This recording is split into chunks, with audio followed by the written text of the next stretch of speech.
জয় নিতাই, জয় গৌর। আজকে আলোচনা করব তুলসী দাসের দ্বিতীয় পাঠটা। এর আগের দিন কিছুটা আলোচনা করেছিলাম, আজকে পরের অংশটুকু আলোচনা করছি। এর আগের দিন বলেছিলাম তুলসী দাস তার পত্নীর কাছে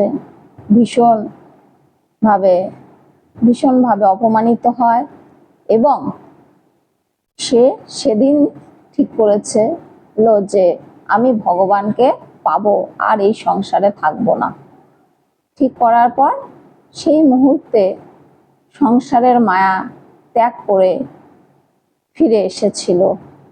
এসে কি করেছিল না, একটা গ্রামের ধারে ছোট একটা কুঁড়ে ঘর করে বসবাস শুরু করলো, আর দিন রাত রাম ভজন করত, রামের নাম জপ করে চলেছে। আর কি করতো, সেখানে একটা ঝোপ ছিল, সেই ঝোপের মধ্যে গিয়ে পাতক্রিয়া শৌচাদি যা যা করণীয় ছিল সেগুলো সারত, আর একটা গাছের নিচে গিয়ে জল ঢালতো, ঢেলে স্নান করত। তো সেই গাছে এক ব্রহ্মদৈত্য ছিল, সে খুব তৃষ্ণার্ত থাকতো, আর তুলসী দাস যখন জল ঢালতো সেই জল খেয়ে তার তৃষ্ণা মিটত। তো সে খুব খুশি হয়েছিল, হয়ে একদিন তুলসী দাসকে বলেছে যে তুমি কি চাও বলো, আমি তোমাকে কিছু দিতে চাই। তখন তুলসী দাস তাকে প্রণাম করেছে, করে বলছে যে তুমি তো আর আমাদের মতো মানুষ নও, তুমি আমাকে কি বা দিতে পারো, তো যাই হোক আমাকে আমার ভগবানের সঙ্গে মিলিয়ে দাও, আমি রামচন্দ্রের দর্শন পেতে চাই। তো বলছে দেখো এটা তো অনেক বড় ব্যাপার, আমার তো এতখানি ক্ষমতা নেই, তবে তুমি যখন চাইছো আমি তোমাকে সাহায্য করতে পারি, ঠিক আছে, আমি তোমাকে সাহায্য করব যাতে তুমি রামের সঙ্গে দর্শন হয় তোমার, শ্রীরামচন্দ্র প্রভুর সঙ্গে। এই কথা বলার পর তুলসী দাস কিন্তু অনেক দিন ধরেই চেষ্টা করছে রামচন্দ্র প্রভুর সঙ্গে দেখা করার, কিন্তু পারছিল না।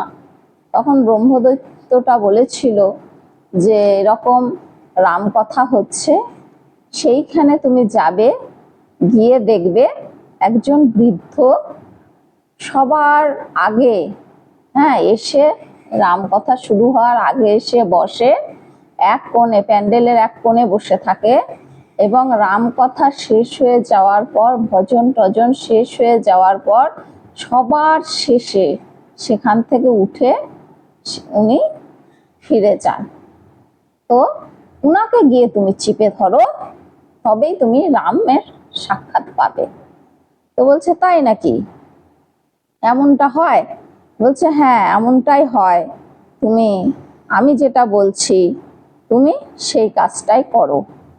তো যাই হোক, এইবার তুলসী দাস তাই করলো, দেখলো যে রামায়ণ পাঠ শুরু হওয়ার আগেই একজন বৃদ্ধ খুব আস্তে আস্তে এসে সেই প্যান্ডেলে বসলো, আর কি করলো, সবার শেষে সেখান থেকে উঠে চলে যাচ্ছে। যখন যাচ্ছে তো তুলসী দাস কি করেছে, তার পেছন পেছন গিয়ে তাকে চিপে ধরেছে, ধরে বলছে আমাকে কৃপা করো, আমি এরকম প্রভুর দর্শন পেতে চাই, এই সেই খুব করছে। তখন আর থাকতে পারেনি সেই ব্রাহ্মণ, তখন তাকে বলছে, দর্শন দিয়েছে যে আমি পবন পুত্র হনুমান, আমিও তো রাম ভক্ত, তুমিও একজন রাম ভক্ত, তুমি এরকম করে আমাকে বলছো, ঠিক আছে 2 দিন পর হচ্ছে রামনবমী, নিশ্চয়ই প্রভু তোমাকে দর্শন দেবে, তুমি অপেক্ষা করো। এইবার 2 দিন পর রামনবমী এসে উপস্থিত হয়েছে, হওয়ার পরে এরকম সারাদিন ধরে অপেক্ষা করছে যে তাহলে যে প্রভু আসবে, কিন্তু না, কিছুতেই প্রভু আসছে না। কিন্তু অপেক্ষাই করছে, আর রাম নাম জপ করেই যাচ্ছে, কিন্তু না, কিছুতেই প্রভু আসছে না। হ্যাঁ, তখন মানে তুলসী দাসের ভীষণ ব্যাকুল হয়ে গেল। হ্যাঁ, ব্যাকুল হয়ে গেল মনটা, যে কি ব্যাপার, এত করে আমি ডাকছি, আমাকে কথা দিল, তার সত্ত্বেও আসছে না কেন? আসা তো উচিত, কেন আসছে না? আমাকে কেন দর্শন দিচ্ছে না? হ্যাঁ, এমন সময় কি দেখলো, যে দরজার সামনে একটা বেদেনী এসেছে, এসে সেখানে বাদন নাচ দেখাতে এসেছে, আর ভিক্ষা করছে, সঙ্গে ভিক্ষার ঝুলি।